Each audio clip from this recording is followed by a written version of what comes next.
Praise Lord अजीजों, पिछले सप्ताह हमने देखा कि हम आत्मा के विषय में सीख रहे थे। शत्रु हमें अपनी आत्मा समझने से विफल करता है, अर्थात उसे ना पहचान सके और बचाए जाने के शीघ्र ही बाद ही वो हमारी सहायता करने के द्वारा ऐसा करता है कि हम कुछ अच्छा करने का निर्णय लें।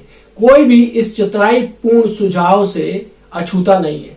हालांकि आज सुबह भी कुछ लोगों ने प्रार्थना की कि प्रभु, मैं अपनी इच्छा पूर्ण करना चाहता हूं, मैं आपको प्रसन्न करना चाहता हूं, मैं अपने प्राणपण से उन कार्यों को करने का प्रयत्न करूंगा जिनसे आपको संतोष प्राप्त होता है। मेरा जो सुनने में तो यह एक बड़ी अच्छी प्रार्थना प्रतीत होती है, परंतु प्रभु की ओर से नहीं है, ये शत्रु की ओर से। जब कभी हमारे पास ऐसे विचार होते हैं तो हमें तुरंत शैतान पर टूट पड़ना और कहना चाहिए कि वह हमारे पास से दूर चला जाए। मेरे अजीजों, मेरे मसीह शब्दकोश में बुराई नामक शब्द नहीं है, नहीं ना ही कोई अच्छाई नामक शब्द है। आरंभ से लेकर अंत तक मेरा मसीह शब्दकोश में केवल एक ही शब्द मसीह है। ना तो मैं बुराई समझता हूं ना अच्छाई, मैं केवल मसीह को समझता हूं। मेरे अजीजों, आप जब परमेश्वर के उन वचनों को समझ सकते हैं जो कहते हैं कि तुम मुझ में बने रहो और मैं तुम में, जो मुझ में बना रहता है और मैं उसमें बना रहता हूं, तो वह बहुतायत से फल लाता है। मेरे दोस्तों, यहां खुद की कोशिश से कुछ नहीं है, केवल उस आंतरिक निवास करने वाले में निवास करना है। ऐसा कुछ भी नहीं है जो स्वयं के प्रयत्न से किया गया हो, केवल उसमें बने रहने के कारण ही और उसे अपने में निवास करने देना है। मेरे अजीजों, तब मसीह का संपूर्ण धन हम में से निकलेगा। हमारा फल लाने का अर्थ है फल देना, साधारण रूप से आंतरिक निवास करने वाले मसीह का कार्य है। मेरे अजीजों, हमें कहना चाहिए कि मैं ये नहीं जानता, मैं वो नहीं जानता, मैं तो केवल एक बात जानता हूं कि मैं एक, जिसे कह सकते हैं कि शाख हूं और वो लता है। मुझे उसमें रहना है और उसे मुझ में रहने देना है, तो हम अपने आप फल लाएंगे। मेरे अजीजों, यही वो खोई हुई चाबी है। कुछ अच्छा करने की चाह एक वास्तविक और अनुभव करने से विचलित करती है। और अगली चीज है सिद्धांत। मेरे जो लोग मसीह की खोज में रहते हैं, उन्हें मार्ग से भटकने के लिए शत्रु द्वारा सिद्धांतों का प्रयोग किया जाता है। कई शताब्दियों से कुछ सिद्धांत जैसे अनंत काल की सुरक्षा, पूर्ण अनुग्रह का शत्रु द्वारा प्रयोग किया गया है कि मसीहों को जीवित मसीह से दूर कर दे। मेरे अजीजों, मैं कुछ मसीहों को जानता था जो बाइबल से इतने ज्यादा परिचित थे कि उनमें से एक को जानता था, यदि आप बाइबल के किसी अंश को खोजने में स्वयं को असमर्थ पाते तो वे तुरंत पुस्तक का नाम, अध्याय और पद तक बता सकते थे, परंतु उनके जीवन के रूप में मसीह से उनका संपर्क थोड़ा था। मेरे अजीजों, पवित्र शास्त्र का ज्ञान होना एक बात है, परंतु पवित्र शास्त्र द्वारा प्रकाशित जीवन मसीह को जानना बिल्कुल दूसरी बात है। पवित्र शास्त्र के द्वारा ही हम मसीह से संपर्क किया जाना चाहिए, किंतु यह अत्यंत दुख का विषय है कि आज कितने ही मसीह लोग पवित्र शास्त्र को हाथ में पकड़े हैं, पूरा याद कर लिया है, परंतु उनकी आत्मा में मसीह की उपस्थिति थोड़ी है। मेरे जो मूसा की व्यवस्था के उद्देश्य लोगों को मसीह के पास लाना और उसे स्थिर रखना था। व्यवस्था एक सहायक के रूप में थी कि लोग मसीह को जाने, परंतु बहुत से लोगों ने व्यवस्था के नियमों का पालन तो किया परंतु मसीह की उपेक्षा की। इस प्रकार व्यवस्था का दुरुपयोग हुआ। आज भी वो समस्या जो की तो है। यही नियम प्रकाशित वाक्य के तमाम सिद्धांत और शिक्षाओं पर भी लागू होता है। सिद्धांत इसलिए है कि हम मसीह का अनुभव करें, परंतु मसीह लोग सिद्धांत और ज्ञान का प्रयोग मसीह के बदले में करते हैं। मेरे अजीजों, अगली चीज है कि वरदान। तीसरी बात जो शत्रु प्रयोग करता है, आत्मिक वरदानों का विषय है। वरदानों की ठीक ठीक समझ होना आवश्यक है। बहुत जरूरी है जानना कि वरदान क्या चीज है, कैसे काम करते हैं, किस तरीके से किसी व्यक्ति के अंदर होना चाहिए। ये बहुत ही आवश्यक है ताकि ये पता चल सके कि परमेश्वर की व्यवस्था से उनका क्या संबंध, किस प्रकार से है। ये बात प्रत्येक वरदानों पर लागू होती है। मेरे जीजो, अनेक ऐसे व्यक्ति जिन्हें वरदान प्राप्त है अपने वरदानों पर अत्यधिक ध्यान देते हैं और अपने भीतर आंतरिक निवास करने वाले मसीह को अनदेखा करते हैं। आंतरिक निवास करने वाले मसीह परमेश्वर की व्यवस्था का निशान है और समस्त वरदान उसी के लिए है। अनेक लोगों को अन्य भाषा बोलने और चंगाई देने के वरदान प्राप्त हैं, परंतु उन्हें अपनी आत्मा की पहचान का ज्ञान नहीं है कि मसीह से किस प्रकार संपर्क करना है। यद्यपि मैं किसी वरदान के विषय में नहीं बोल रहा हूं, तो भी मैं एक चीज के विरुद्ध हूं कि हर समय अपने वरदानों पर ही ध्यान दे रहे हैं और मसीह से संपर्क करने के लिए आत्मा की पहचान को अनदेखा कर रहे हैं कि मसीह से संपर्क कर सकें। मेरा जो यह निश्चित ही गलत है। रोमियो की पुस्तक में वरदानों के विषय में बहुत कम लिखा गया है। रोमियो में मसीह जीवन और चाल का एक साधारण सा खाका खींचा गया है और इस खाके में वरदान के विषय में विशेष वर्णन नहीं मिलता।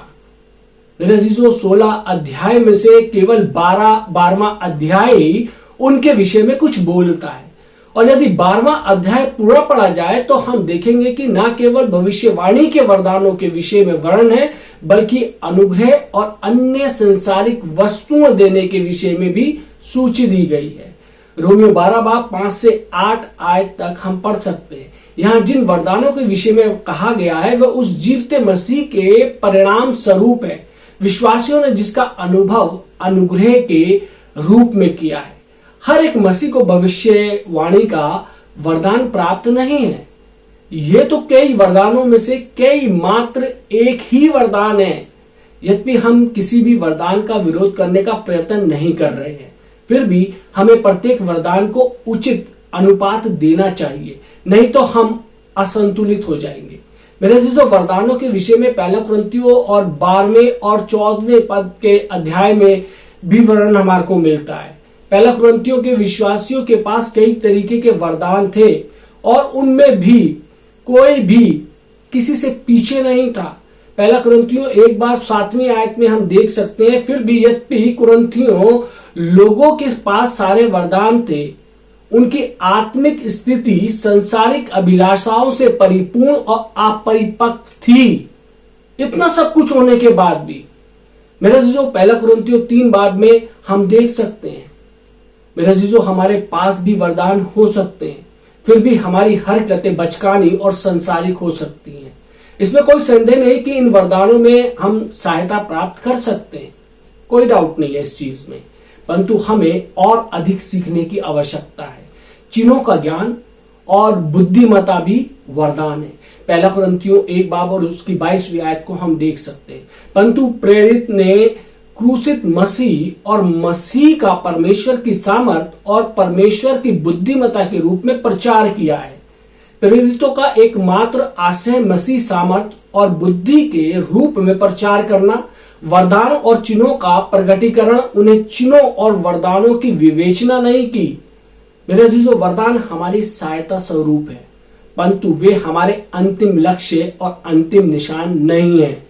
हम अक्सर सोचते हैं कि हमारे को परमेश्वर ये वरदान दे दे, चंगाई का वरदान दे दे तो मैं संपूर्ण हो जाऊंगा, मैं पूर्ण हो जाऊंगा, या भविष्यवाणी का वरदान दे दे। मेरे अजीजों, ये अंतिम लक्ष्य नहीं है। हमारा लक्ष्य तो हमारे अंदर बसने वाला मसीह है। हमें अपने वरदानों का उपयोग इस प्रकार करना चाहिए कि वे हमारी इस लक्ष्य प्राप्ति में सहायता कर सके। मेरे अजीजों, पहला कुरिन्थियों 12वां अध्याय आत्मिक वरदानों के विषय में बताता है, जिसमें अन्य भाषा बोलना भी सम्मिलित है। परंतु अध्याय के अंत में पौलुस एक श्रेष्ठ मार्ग के विषय में बताता है। यूनानी भाषा में इसे और भी जोरदार तरीके से समझाया गया है, सबसे श्रेष्ठ मार्ग। मेरे जीजो, ये सबसे श्रेष्ठ मार्ग क्या है? अध्याय 13 इस पद के क्रम में ही है, यदि मैं मनुष्य और स्वर्गदूत की बोली बोलूं और प्रेम न रखूं तो मैं ठनठनाता हुआ पीतल और झंझनाती हुई झांझू। मेरे जीजो, हम केवल आवाज सुनते हैं परंतु उसमें जीवन नहीं देखते हैं। प्रेम जीवन का प्रगटीकरण है। यह प्रमाणित करता है कि अन्य भाषा बोलना यदि सच बोला जाए तो जीवन का विषय नहीं है। जीवन के विषय में ध्यान दिए बिना अन्य भाषा बोलना ठनठनाते हुए पीतल के समान है। अनेक मसीही जो प्राय अन्य भाषा बोलते हैं, अपने मसीह जीवन में पिछले और अपरिपक्व होते हैं। मेरे अजीजों, अध्याय 14 में प्रेरित हमें प्रोत्साहित करता है कि हम अपनी आत्मा का अभ्यास कलीसिया की आत्मिक उन्नति के लिए करें।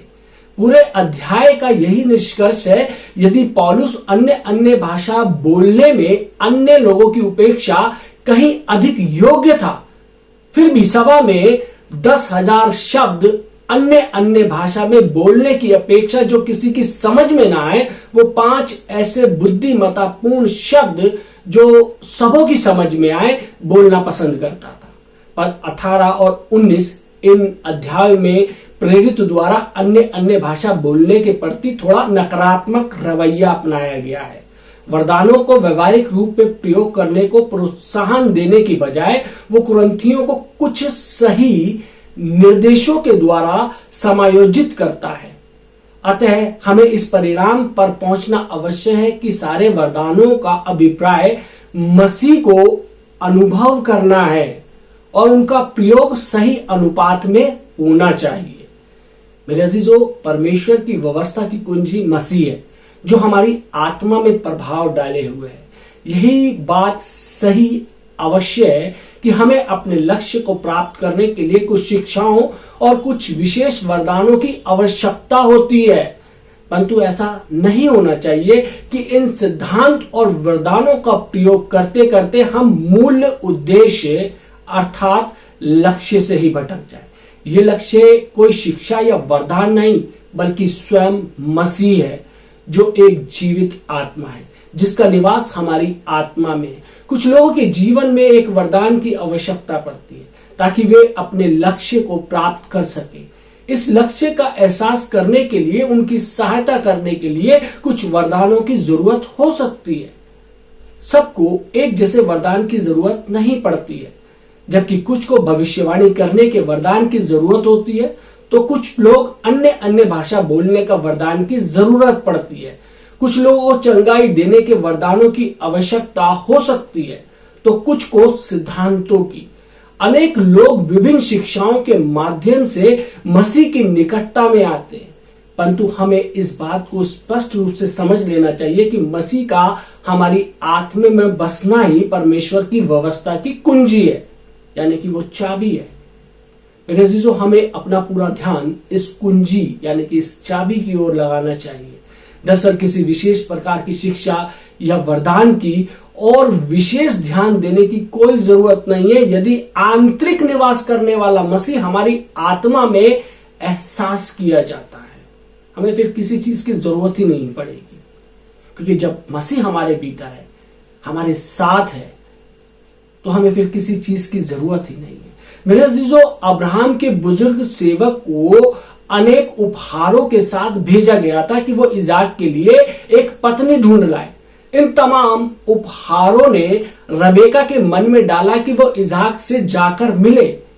यह उपहार सच्चा स्थान है, परंतु रबेका को उपहार मिलने के बाद वो उनके विषय में सब भूल गई और कहा कि मैं इजाक के पास जाऊंगी, मैं इन उपहारों को लेना मात्र से संतुष्ट नहीं होंगी कि कहीं इजाक को ही भूल जाऊं, मैं अपने दूल्हे से मिलने जाऊंगी।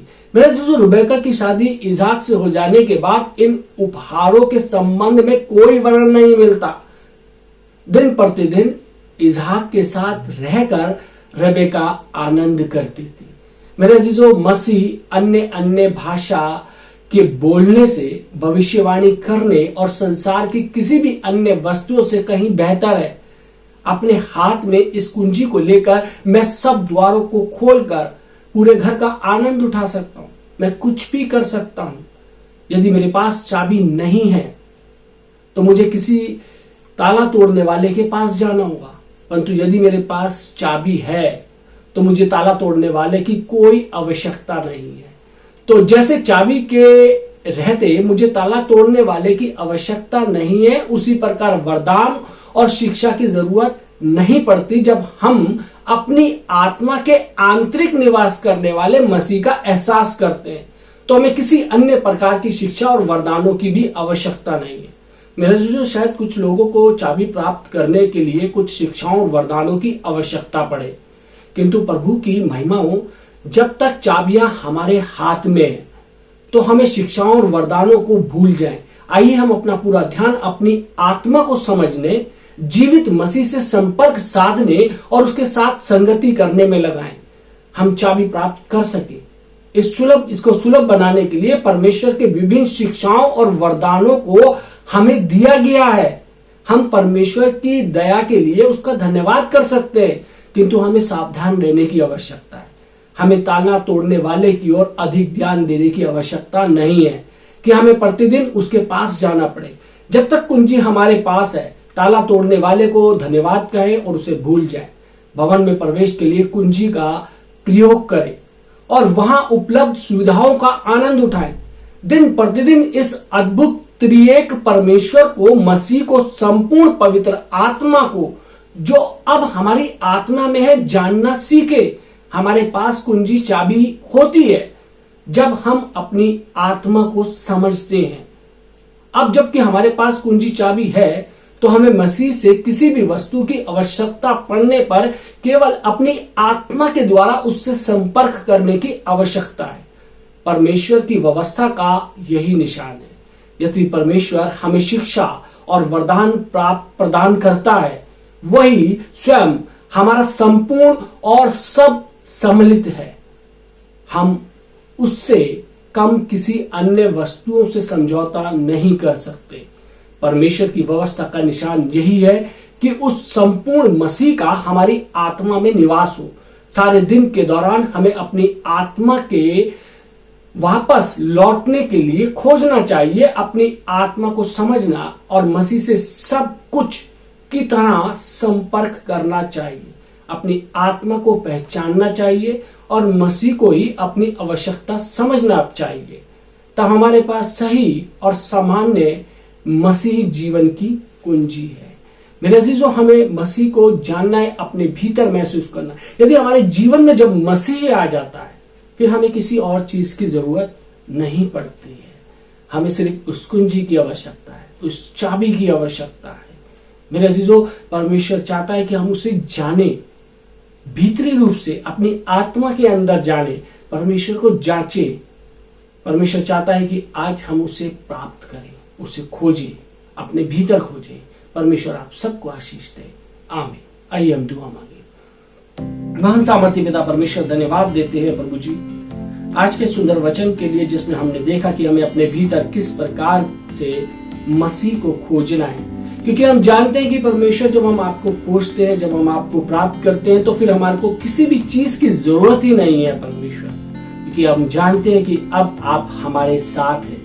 प्रभु जी, हमारे को इतनी सामर्थ्य है कि परमेश्वर, प्रभु यीशु मसीह, हम अपनी आत्मा को परमेश्वर जानने पाए कि तू कहाँ रहता है। प्रभु जी, है प्रभु जी, तुझसे विनती करते हैं परमेश्वर, जितने लोगों ने ये वचन सुना है, उनके ऊपर, उनके परिवार के तमाम लोगों के ऊपर प्रभु जी आपकी आशीष हो। यीशु मसीह के नाम से मांगते हैं, आमीन।